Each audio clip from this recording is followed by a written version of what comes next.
Good morning, children. Today we are going to start a new chapter from our English textbook Learning English. Chapter number 8, The Proud Princess. Proud means Ghamandi and princess means Rajkumari. Once upon a time, there was a princess whose name was Anne. Though she was pretty, she was very proud and rude, which made her father, the king, very sad. एक समय की बात है, एक राजकुमारी थी जिसका नाम N था। वो बहुत सुंदर थी। शी वॉज वेरी प्रिटी, बहुत प्यारी थी। But she was very proud and rude. उसको अपने ऊपर घमंड था बहुत ज़्यादा, और वो रूड भी थी। यहाँ पे प्राउड वर्ड का मीनिंग है घमंडी। रूड मीन्स जो व्यवहार से अच्छा ना, अशिष्ट हो। Which made her father the king very sad. और ये हरकत, उसका जो ये नेचर था, उस नेचर के वजह से किंग को वो बहुत सैड रहते थे, बहुत उदास रहते थे। When she grew up, the king wanted her to marry a prince. जब वो बड़ी हुई तो किंग का ये ख्वाहिश था, वो चाहते थे कि प्रिंस से शादी करे, यानी कि राजकुमार से शादी करे। One day her father got very angry with her when she ridiculed a prince who had come to marry her. एक दिन उसके पिता यानी कि द किंग, वो बहुत ज़्यादा गुस्सा हुए क्योंकि उसने एक प्रिंस का उपहास किया। रेडिक्यूल मीन्स उपहास करना, मजाक बनाना, और उनके सामने ही काफ़ी मजाक बनाया। Her father was there at the time. ये देख करके उनको बड़ा गुस्सा आया, राजा को बड़ा गुस्सा आया। In front of him, he formally told her that he would not invite any more princes, but marry her off to the first beggar who came to the palace gates. ये सारी हरकतें देख करके राजा को बहुत गुस्सा आया और उन्होंने चेतावनी देते हुए कहा कि अब जो है मैं किसी भी राजकुमार को शादी के लिए यहाँ पैलेस में नहीं इनवाइट करूँगा, नहीं निमंत्रण दूंगा। इनवाइट मीन्स निमंत्रण देना। अब जो पहला बैगर मीन्स भीख मांगने वाला व्यक्ति, जो पहला बैगर इस पैलेस गेट के बाहर आएगा, उसी से तुम्हारी शादी कर दूंगा। The very next morning, a scruffy-looking man came to the palace gates. अगले दिन ही सुबह एक स्कर्फी लुकिंग मैन मीन्स एक बहुत गंदा सा, बहुत अनटाइडी, मतलब साफ सुथरा ना हो ऐसा इंसान गेट के बाहर आया। As soon as the king saw him, जैसे ही राजा ने उसको देखा, he ordered his guards to bring him in. उन्होंने अपने गार्ड्स को आदेश दिया कि उसको अंदर लेकर के आए।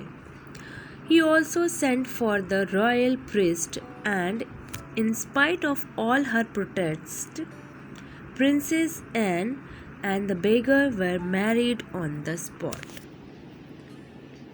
Now, उन्होंने बेगर को अंदर बुलाया, साथ ही प्रिस्ट को, प्रिस्ट मीन्स पुजारी, रॉयल प्रिस्ट जो पैलेस के थे उनको भी बुलाया।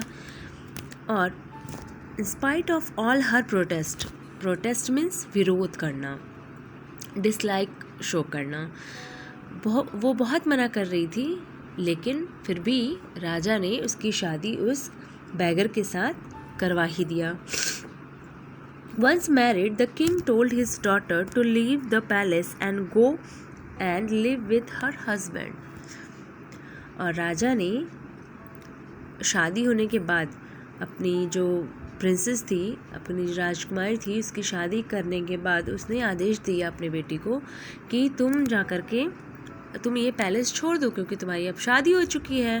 Go and live with her husband, go and live with your husband, अपने हस्बैंड के साथ जाओ, तुम्हारी शादी हो चुकी है।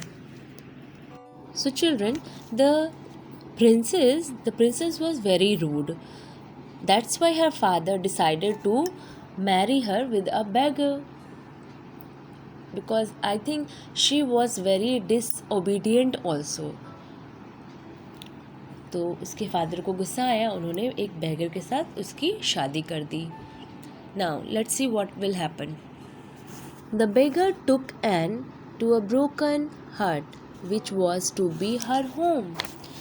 अब बैगर था, भिखारी था, उसके पास कोई महल तो था नहीं, वो उसने ब्रोकन मतलब टूटे हुए झोपड़ी, हट मीन्स झोपड़ी में ले गया जो उसका ही घर था।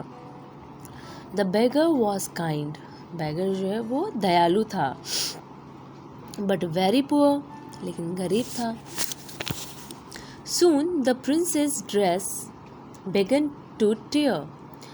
जल्दी ही, कुछ दिनों में ही उसकी जो ड्रेस थी प्रिंसेस की वो फटने लगी।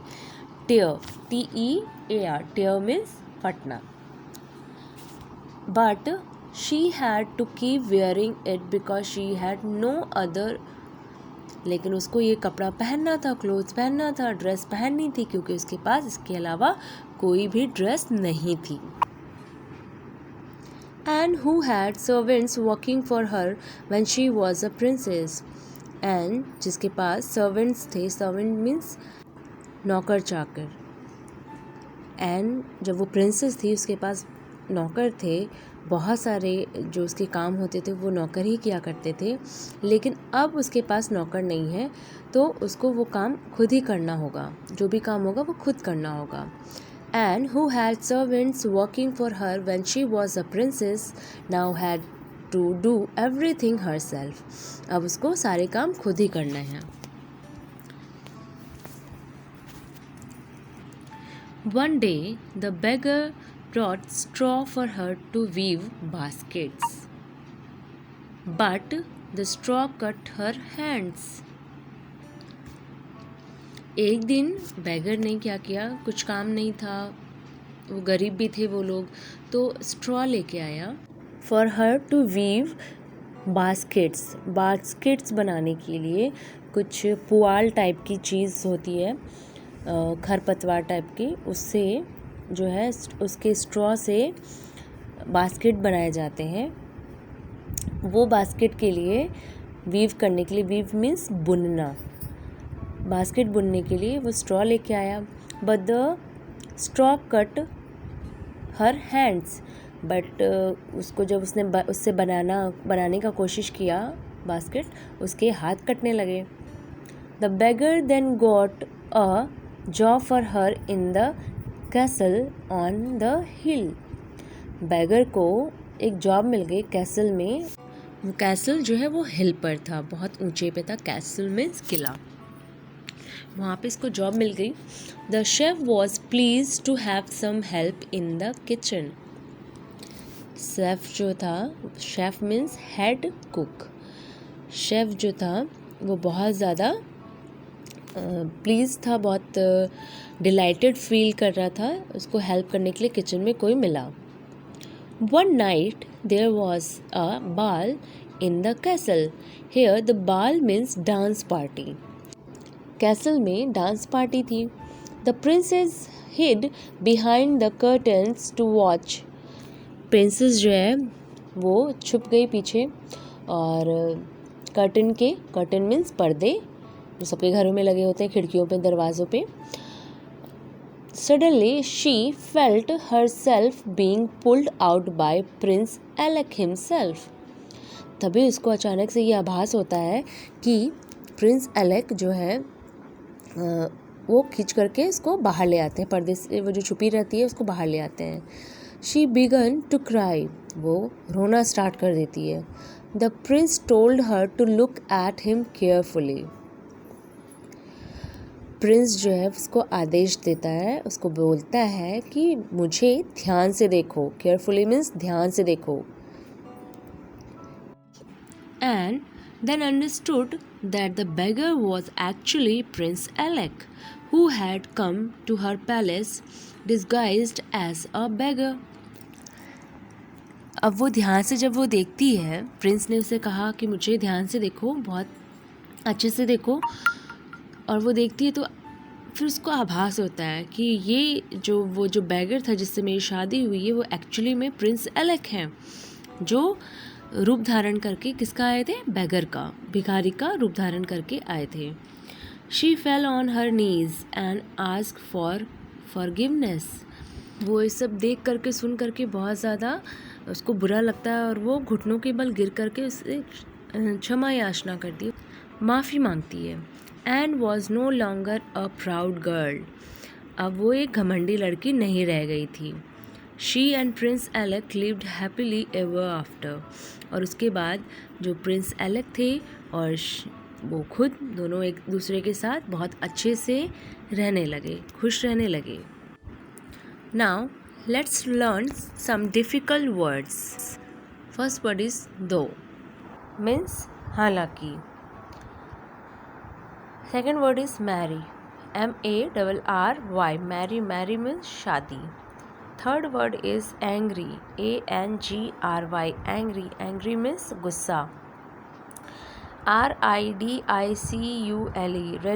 रेडिक्यूल मीन्स उपहास करना. नेक्स्ट वर्ड फर्मली मीन्स मजबूती से. Next word is invite means निमंत्रण देना. Next word is beggar, BEGGAR, beggar means भिखारी. नेक्स्ट वर्ड इज़ scurfy means untidy, SCRUFFY, scurfy, untidy. Next word is guards, GUARDS, guards means पहरेदार. Next word is protest, PROTEST, protest means विरोध करना. brought, BROUGHT, लाया. Next word is chef means head cook, बावर्ची. Next word is pleased means happy, delighted.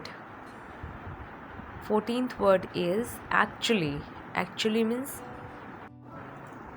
वास्तव में, means सचमुच में. Next word is understood means समझ में आने वाला. Next word is forgiveness, FORGIVENESS, forgiveness means क्षमा याचना, माफ़ करना. Next word is disguised ऐसा रूप धारण करना, अपनी जो आइडेंटिटी होती है उसको छुपा करके दूसरा कोई रूप धारण करना. Now let us learn some word meanings and their use in sentences. So first word is ridicule means make fun of, किसी का मजाक बनाना, उपहास करना. After spilling coffee on his shirt, he knew his co-workers would ridicule him. After spilling coffee on his shirt, he knew his co-workers would ridicule him.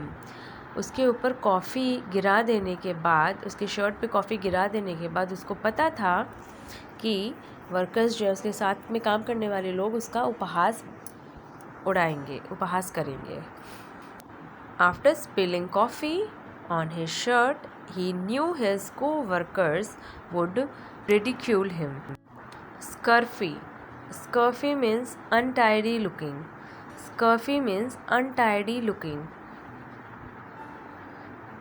Means बहुत गंदा सा दिखना, साफ सुथरा ना दिखना. He had scurfy green hair, उसके गंदे हरे बाल थे. Next word is protest, PROTEST, protest means express dislike, विरोध करना. In spite of all her protests, she and the beggar were married on the spot. विरोध करने के बावजूद भी, उसके विरोध करने के बावजूद भी उसे और बैगर को शादी करना पड़ा था उसी जगह पर। Next word is chef means head cook.